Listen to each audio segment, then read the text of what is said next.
Welcome to Public Comment. I'm John Dunbar, former mayor of Yountville. And I'm Alfredo Pedroza, a farmer. I'm John Robertson, retired Napa County Sheriff.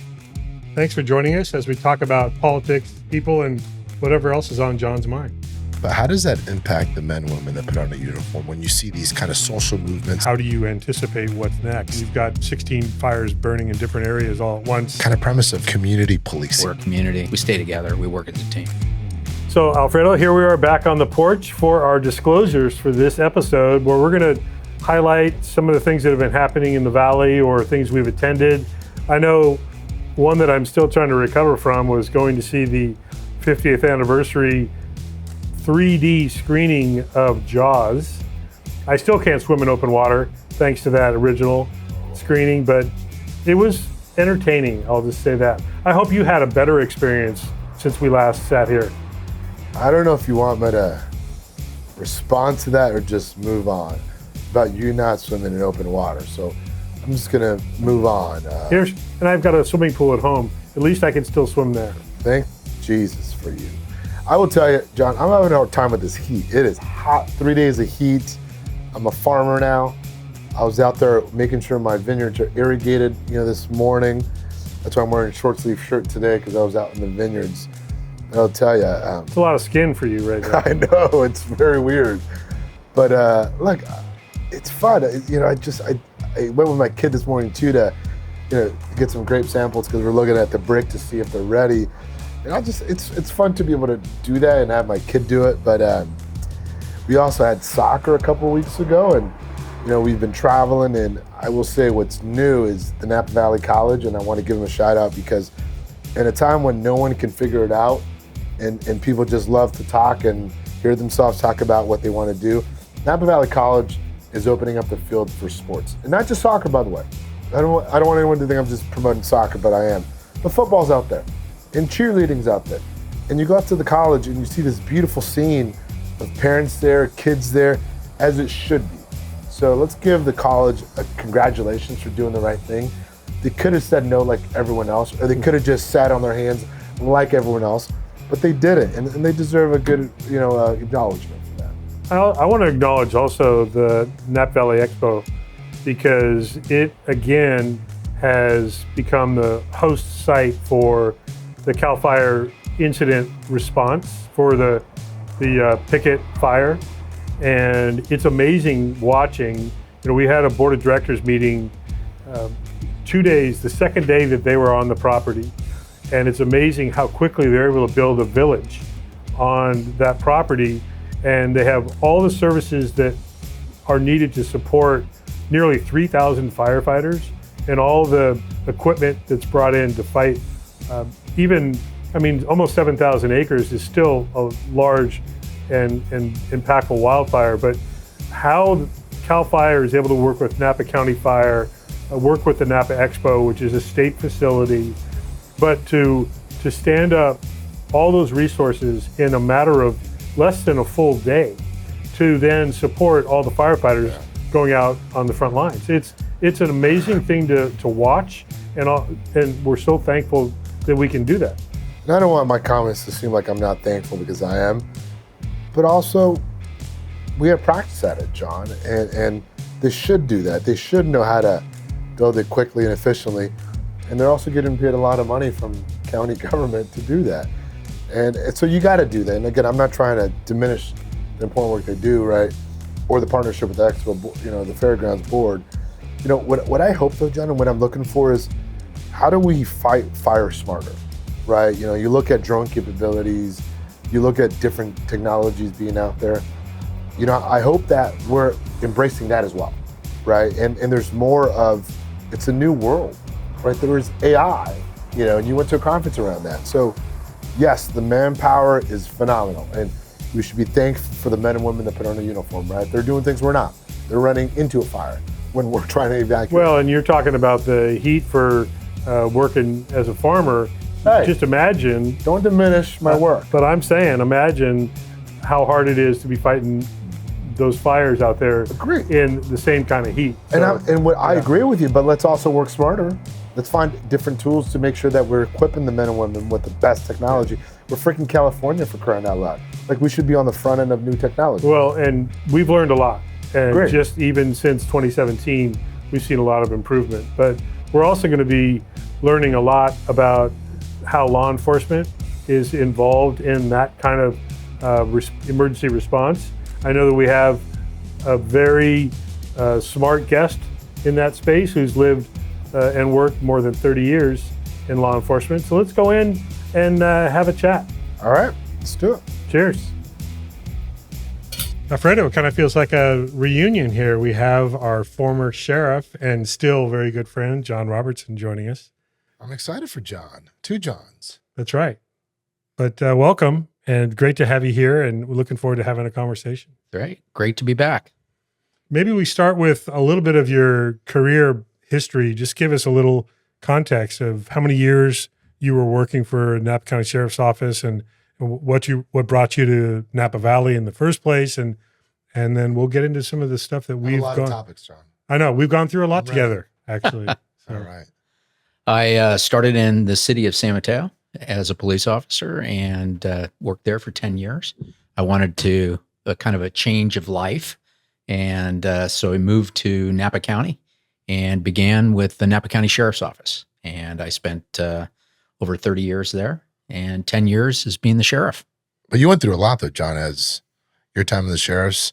I think, was it earthquakes, fires, multiple, emergencies. So I think one of the things we've learned, in these podcasts, people like the behind the scenes, John, of a perspective. And I think for you, maybe adding some color on when we have emergencies, because we've done them, John, pandemic, earthquake, fires, what is it like to be the top lieutenant of public safety in our community?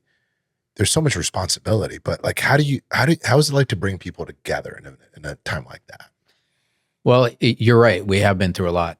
All three of us have been through a lot. And, it's nice to work in a community where you can have relationships. Yeah. And that's what it's all about.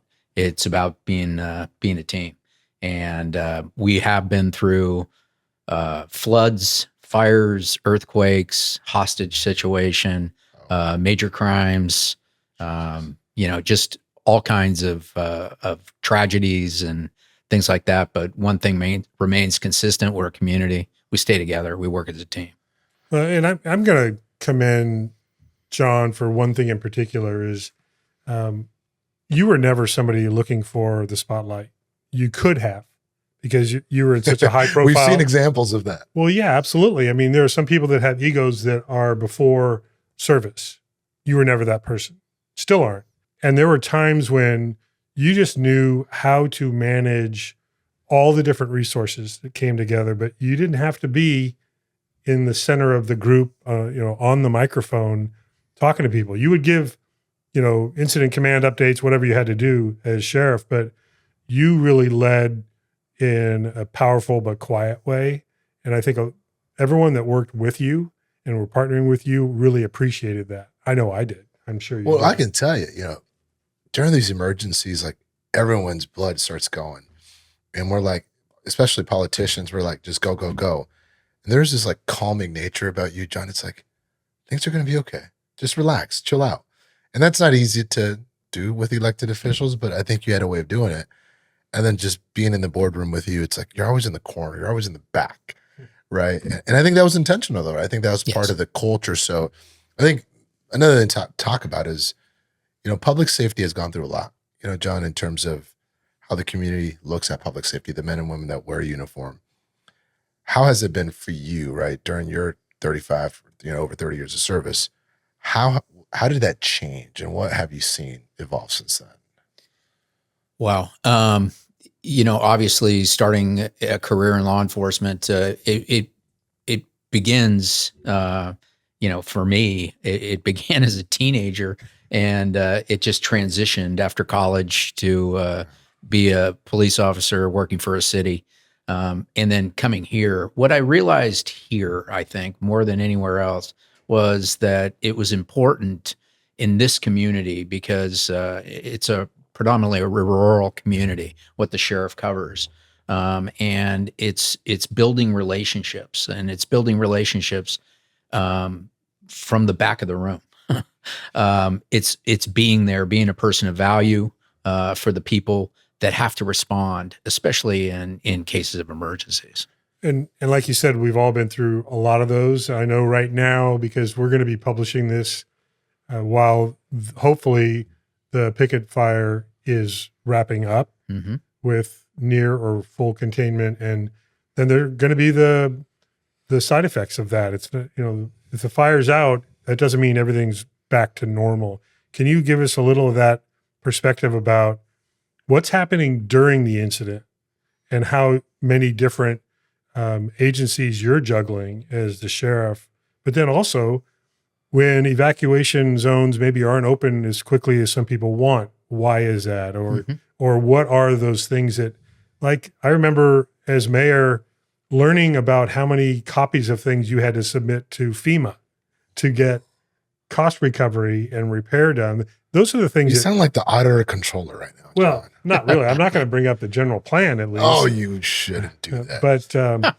those are some of those things that they go unnoticed, but they take a lot of time and experience to understand how to navigate. And maybe if I could add to that, John, I think the example, John, that I would say is like during the emergencies, right? You're dealing with city police departments, you're dealing with city chiefs, you're dealing with public health, you're dealing with fire departments, you're dealing with the state. How do you coordinate all that, right? I think the public doesn't, like, they see cars and vehicles, they see you ramming gates once in a while, but they don't understand all the coordination that happens. Right. So I think you were a pioneer in some of the things that we pushed, John, at the county, from the high-low siren, from the evacuation tags, but that doesn't happen by accident, right? So I think from your vantage point, I think giving someone that's not aware all that it is to kind of execute that would be helpful.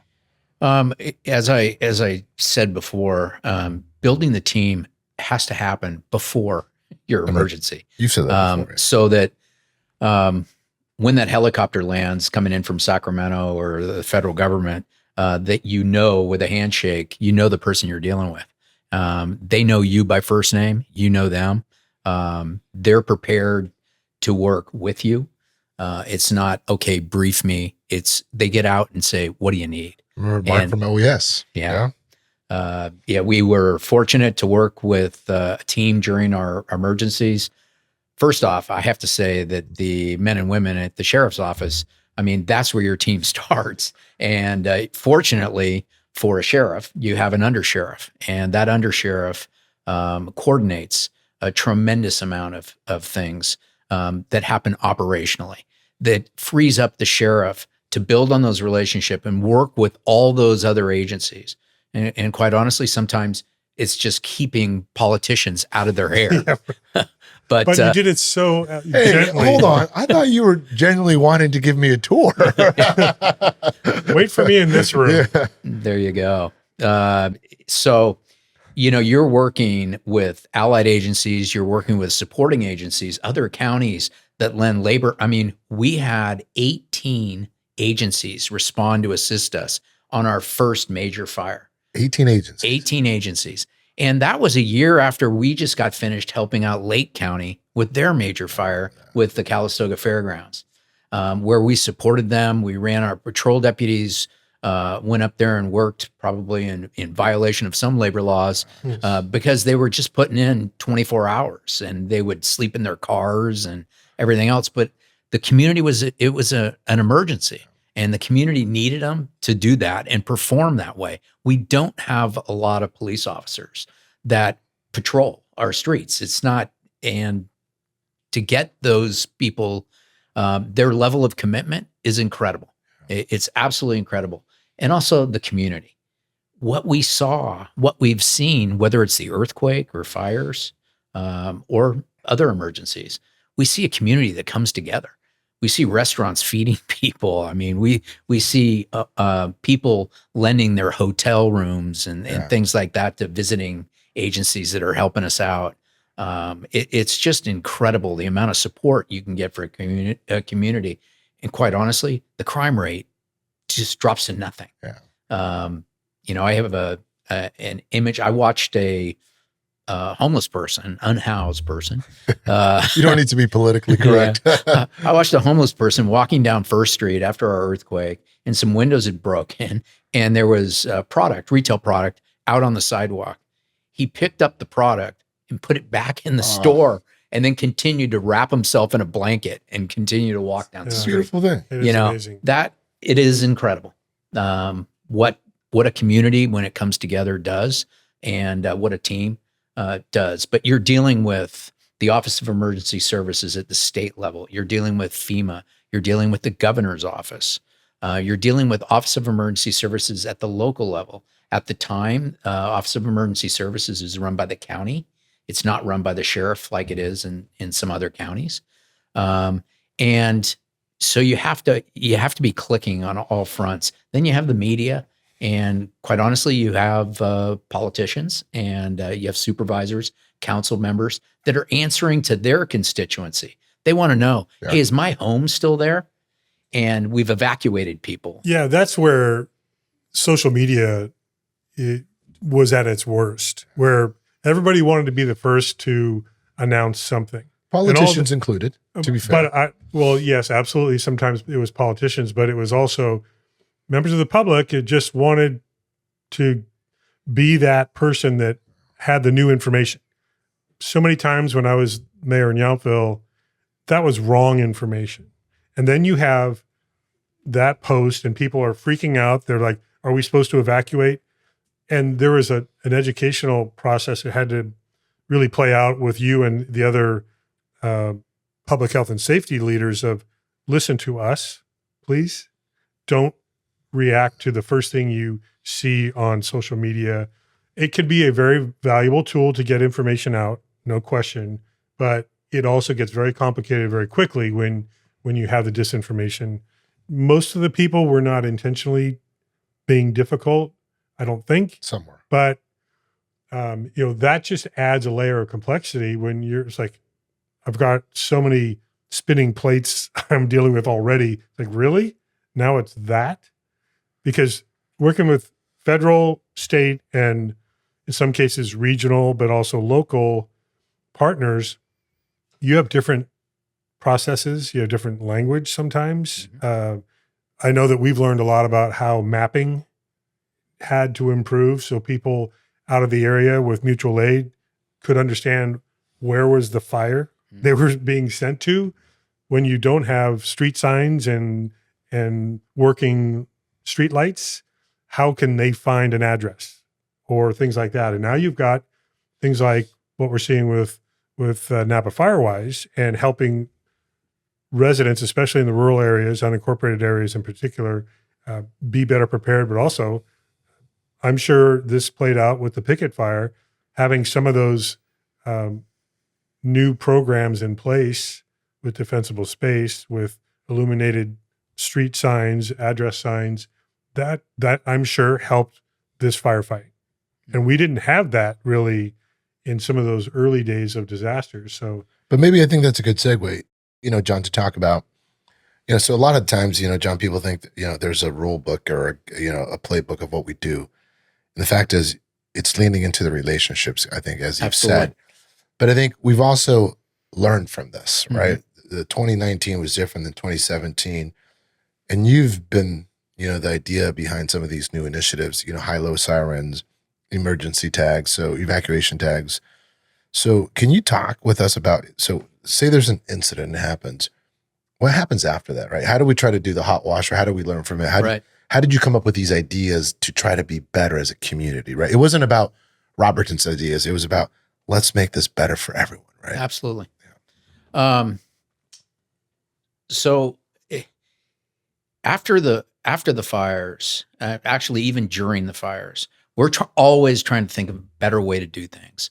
And notification was difficult. It's difficult in rural areas. There's a lot of people that talk about sirens, and I know Calistoga and St. Helena have those sirens. We talked about putting them in. We talk about cameras. We talk about all these things. And what we needed was a simple solution so we could get a message out really quickly and into rural areas to tell people to evacuate. We saw it in the Oakland Hills fire. We saw tragedy there. We saw it up in Paradise, where people were literally killed on the roadways trying to get out. Yeah, those and images. We do have those roads in Napa County, the one way in, one way out, and the very narrow country roads. Well, that happened in Lahaina again, also with dozens of people, cars lined up that the infrastructure just couldn't handle that capacity.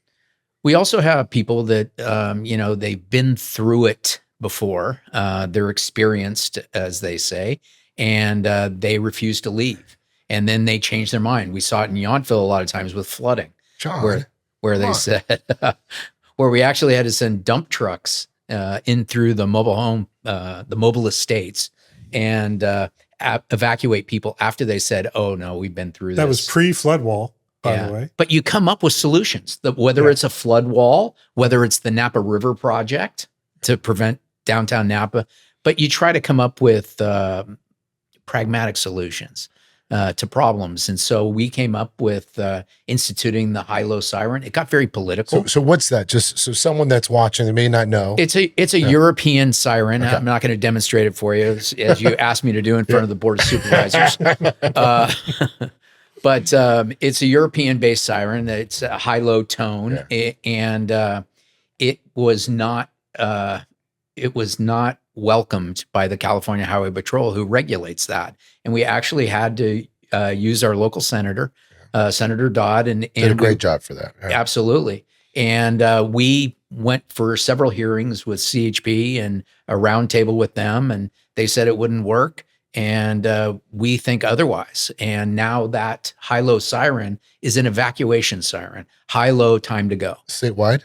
It's statewide. And the classic is now the Office of Emergency Services at the state level they're using it on their fire engines. See, and I want to pause because I think that's what the public doesn't understand, right, John? That you have people in this community that are willing to think differently, that are not willing to just take the first no for an answer because you believe in it, because you've seen it, right? You've been on the ground and those conditions shape kind of the next solution. So I think it's important that we kind of celebrate those successes because I do think it has saved lives. I do think it's made a difference, right? And I can tell you in 2017, I was living in Silverado, predominantly older community, and I saw people go door to door, right? And these are the things that have a real impact on the ground.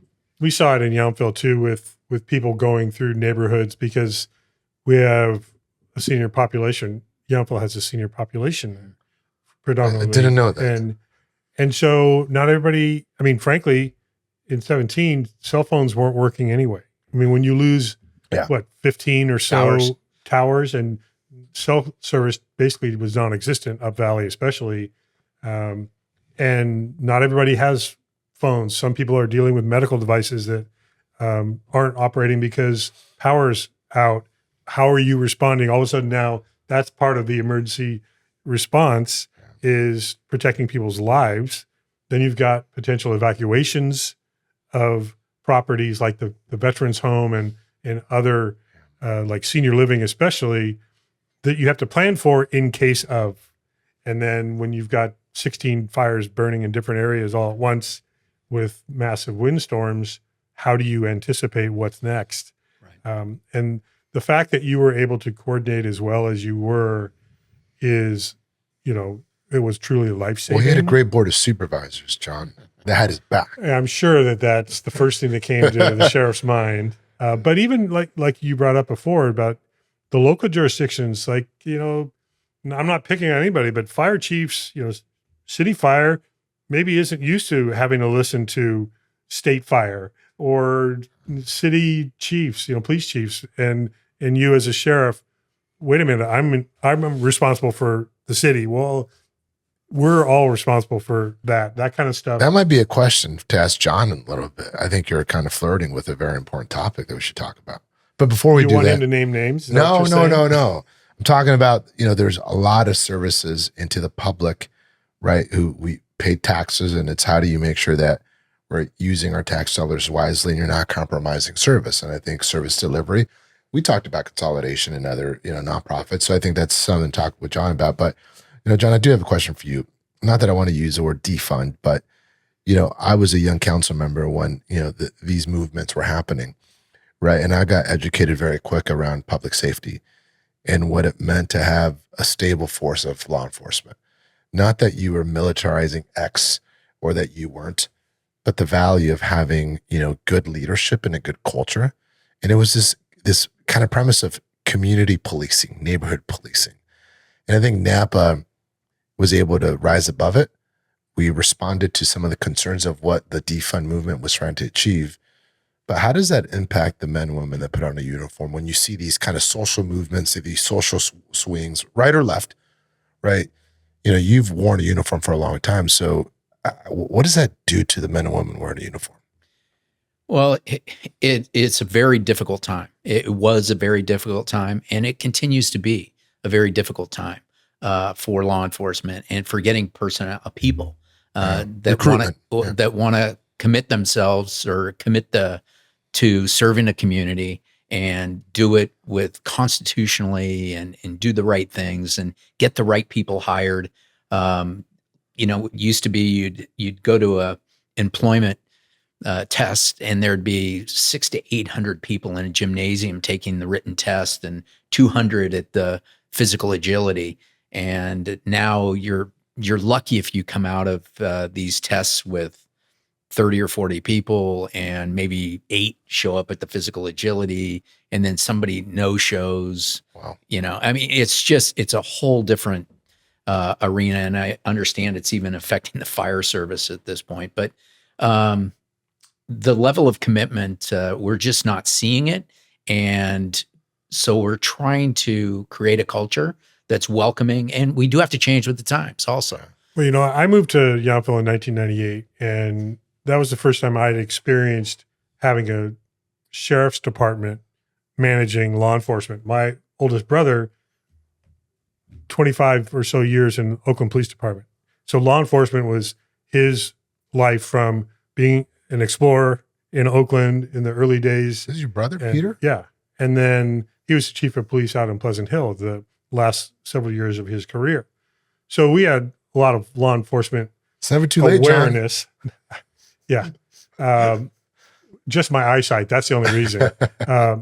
But it was new to have the sheriff's office be our local law enforcement agency. And it was immediate for me to appreciate, even before I joined the town council in 2004, how smart that was. Mm-hmm. Because we are in such a rural and long, narrow valley, to have the resources that the sheriff's office can provide countywide. I understand, especially in the city of Napa, the size of it, and American Canyon could also potentially have that argument. You have such a massive population that it might be served.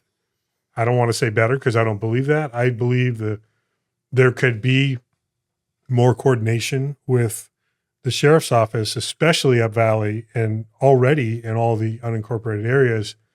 I mean, we always had more than what we would have been able to afford as a local city police in Yountville. We always had much more personnel. We had so much more immediate response when we needed it. Do you see that rationale, that possibility still being out there? And I know some of that, again, probably a little political, some of it about kind of territorialism. Mm-hmm, mm-hmm. But what are your thoughts about that? So I'll tell you, it's looking to the future. I'm still involved, working in law enforcement. I'm still sworn and, over in Solano County and trying to put a relationship together with the city of Vallejo. But there are cities that are struggling. And what do you mean by that? Financially, John? Financially, okay. Yeah. They're struggling with the back end of the employee deal, the retirements, the unfunded liabilities, the risk, the insurance. Those are massive. Just to really quickly touch on that, when I was with the League of California Cities, there was, 483 cities now. They were talking about dozens of cities on the path to bankruptcy, right? Because they weren't aware and responding to those unfunded liabilities. So, public safety was a significant part of that. I have, since my retirement, I've studied this issue and I was already involved. I was involved with cost direct financing for Yountville, negotiating those contracts and American Canyon. I think if you check with the city manager of American Canyon, You'll find that it was probably the best deal that they've ever made. They love it. And the reason they do is the access they have to highly trained people. If you have a small department, I would say any department less than 25 or 30 people, you're going to have a very difficult time training those people, dealing with workers' comp, insurance, injuries, retirements, hiring, how much you can pay them, because you know, public safety, it's very expensive. Police and fire are expensive. The retirements are expensive. And I think that if you consolidate, it's scale of economy. If you consolidate a 12, 14 person department with the county, it doesn't raise the county costs. They're not paying more in HR. They're not paying more in insurance or liability. But what you have is you're relieving the local city of that burden, that financial burden. Let me give you the thing that people are always going to push back on, though, John, Yeah. right? So I'm a resident of a town up north, and I'm a council member there. And I know my officer. I know Jose. Absolutely. I know Peter. And they say hello to me, and they're keeping us safe. If I do this with you, how is that different? Because I want to make sure Jose and Peter are still there, right? Jose and Peter are still working there. They're still wearing a uniform of that city. They're still driving a patrol car that has that on it. As a matter of fact, the mayor, the city council, and the city manager have more control than they do over their own department. So maybe when they contract with the maybe sheriff. share a little bit on how. So, because I think that's an important part. So you do the contract, and you're basically, I mean, we need people in this profession. So it is in our best interest to leave those people still in the city as long as they want to work there, but also give them opportunities if they want to go work somewhere else. So upward but mobility. we can immediately backfill. If somebody gets injured, we immediately backfill. Somebody retires, we immediately backfill. There's no hiring process is 1.5 years. Yeah, You know? and I can totally back that up in Yountville. We always had 4 dedicated officers, a sergeant and 3 deputies. That was the minimum. And How are your residents with that, though, John? they knew them. They were out there. Often they were on bike patrol. They were stopping at, the coffee shops and interacting. People knew them by their names also. So let me say, and I'll say this about Yountville, and I'll say it about American Canyon also, 2 very different cities in different locations in the valley, and Right. American Canyon Different pressures, yeah. has their pressure. From the South. But I will tell you that the residents in American Canyon, they love their police department. And when they show it, those officers feel valued. And so they're working for them. And the community events and everything else, they used to do an appreciation dinner in Yountville where, you felt like you were part of the team. Again, it's building the team. And they recognize somebody, and it's like, hey, can I swing by your office and talk to you about this problem? It might be a barking dog. It might be stolen mail or something like that, which in some of the cities, they're going to say, hey, phone it in. Guess what we do? We do face-to-face policing. There's no online crime reporting. And we had a substation still there that allowed not only that, but we had overflow from California Highway Patrol because they were going up and down the valley and had a place to, either it was a rest stop for them or it was where they could do some of their other business. But I do think that it was critical that we had that relationship in Yountville.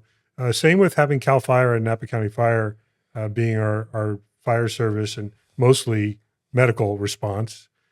So I think it's worth the jurisdictions revisiting what they're doing and why they're doing it and whether they can afford to do it the way they have been. Maybe have some open minds about looking at other solutions. So what's your message to the elected officials, John, to keep an open mind? I would like I can be for more them direct to be if you want me to. forward thinking and have the strength to have a vision for how do you sustain the quality and the necessity of public safety. Yeah. It's also our culture. Yeah. We have a culture in this county, and we're fortunate to have that culture. And we need to maintain that culture. One of the nice things, you talk about control for the city manager or mayors or whatever. If somebody doesn't understand that culture that's working there, including the person you have appointed maybe as your chief, you pick up the phone, you call the sheriff, and that person's working on another assignment, and you have a couple of people to choose from who might appreciate the culture. So you do have way more control.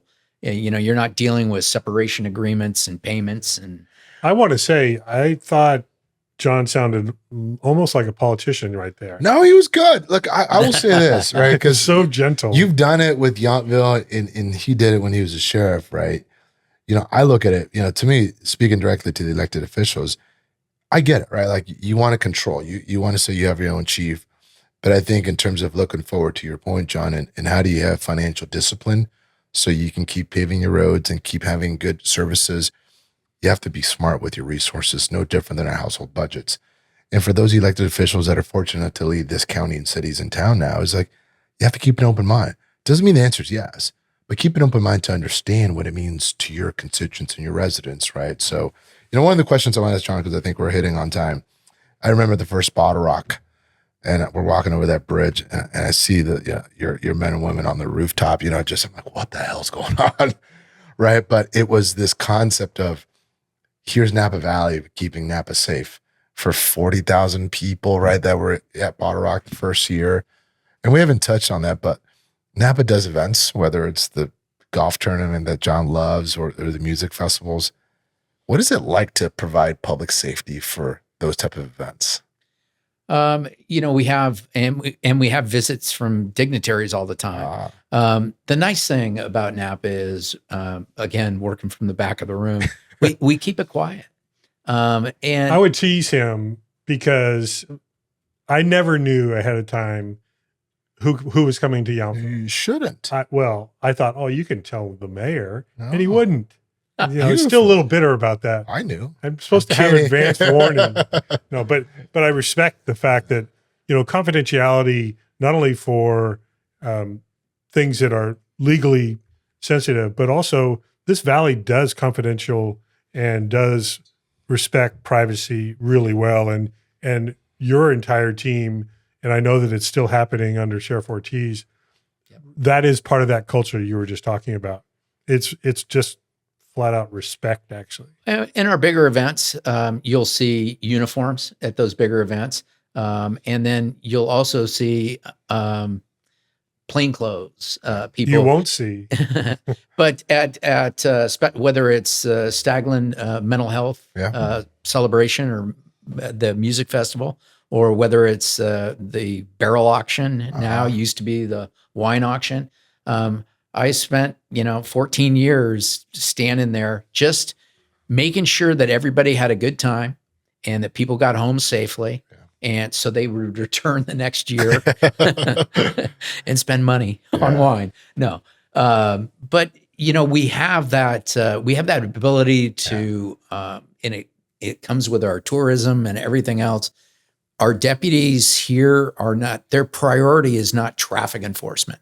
Their priority is making sure people can operate, can come here, visit safely, and leave safely, and keep our residents safe at the same time. The timing of this episode is, like we acknowledged in the beginning, going to be drawing a close to the picket fire as we publish this.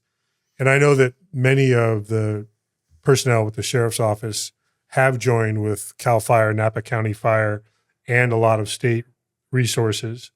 And so I'm just kind of thinking of them. And I know that was always a priority for you, their safety, their training, their response. And want to thank you for the 3+ decades of you providing that service to us, but also the folks under Sheriff Ortiz and all the law enforcement, fire personnel. Right now, we really recognize it, and people respond with their public accolades, which are great.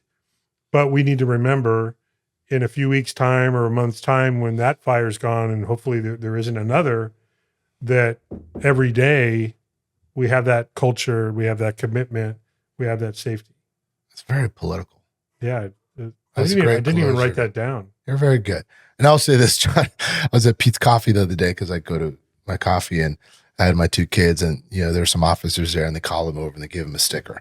And it's little things like that just, it makes a difference. And you can't, it's not like they went to orientation and said, if you see kids, give them a sticker, right? It was like, it's human nature, right? And to me, that just humanizes, the people that put in a uniform. And you did a phenomenal job, John. Like, we were in the trenches together, right? And you made Napa better because of your leadership and what you've done there with, Sheriff Ortiz and Under Sheriff Colin Dodd.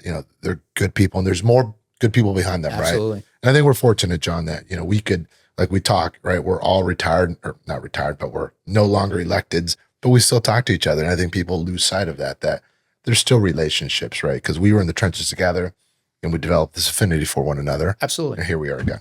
Well, I know that you don't have a glass in front of you. We're going to do this on your behalf, though. We're going to. Can I just say something before you guys toast? Yeah. Yes. It is so important. Our relationships that we had, it got us through so many things. I mean, bad things. Yeah. And you guys were always there all I have to do is text, a telephone. Still, it's the same way. But, you guys did a great job.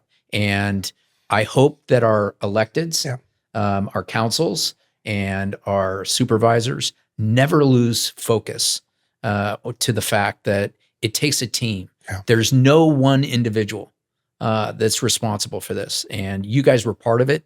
And you should be very proud of the terms that you spent working for this community. What a beautiful ending. He's good. Yeah. He should not have been in the back of the room all those years. Give the guy a mic. Could have been front. Robertson. Cheers. Thanks, Thank John. you. Cheers, guys. So, Alfredo, what did you think of our reunion with former Sheriff John Robertson? It was great to see him, and I really appreciated his time. Look, I thought it was great, John. I think we asked him some great questions, whether it was, the whole defund stuff or what it's like to police during events. And I think he's really onto something around trying to figure out how can we be smarter with how we police our community, right? And you spoke very eloquently about you didn't have your own police department. You had the county sheriff's department for you then. Right. And I think people, they got to get over the egos and realize there's a different way to do things. Not only is it about the culture that he touched on, which I thought was really important, but the practicality, especially in Yountville, we had significant resources. We were able to not only, put toward police and fire services, but we had other revenues we could then put toward other community services. And I think cities need to be open-minded to that because there's a lot of duplication of administrative services. We had all the law enforcement response that we ever needed for anything. We knew our deputies and sergeants, and so they were really integrated into our community. I know that's some of the concern when we're talking to, frankly, some of the Up Valley jurisdictions want to have their own law enforcement because they want it to be their own. But sometimes I think, reality might have a different story. Just don't be dumb. There's that. Keep an open mind. And if it works, it works. And start with your objectives and outcomes you're trying to achieve and then back out of that. But to prematurely say you can't do it, that's foolish. I want to also, as we talked about during the conversation with John, acknowledge, because we're going to be publishing this episode and hopefully the picket fire will be fully contained and some of the recovery effort can be in process.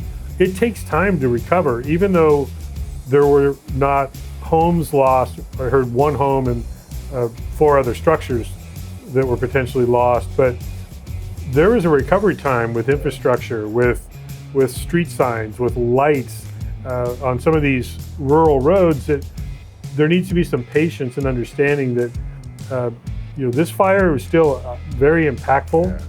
The economic consequences are already looking substantial, and so knowing that we've got our men and women in law enforcement and fire protection out there doing that work, it's thankful. I'm kind of chuckling because I'm remembering during the 2017 fire, and when we established the EOC, someone called in and said, can you turn on your wind machine so you can blow the fire away? It's just the things that you remember because we've done this dance so much, John. Yeah. But look, I'll tell you, for me, John Robertson's he's a good man, right? He was very humble and generous, but he had to deal with elected officials. He had to deal with, the feds. He had to deal with fire.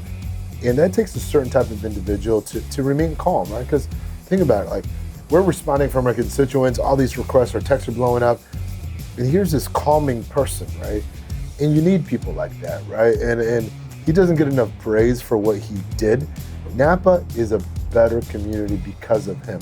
And I hope that whether it's Sheriff Ortiz or whoever precedes him, they understand that it's a selfless job. That's what it is. It's not about the badge. It's about how you have people follow you, right? That wear this uniform. And I shared the story about someone giving my kids a sticker because it's not like they were doing it because they know me, right? I was in a ball hat and a mustache over the weekend. But it was the right thing to do because they saw kids. And that stuff matters, man. So thank you to John for being a good man. I want to acknowledge again, his leadership style fits Napa County. Sheriff Ortiz's leadership style fits Napa County. And that filters throughout their entire personnel. And so we residents, business owners, get the benefit from that. So we're very fortunate. Cheers to that. Cheers.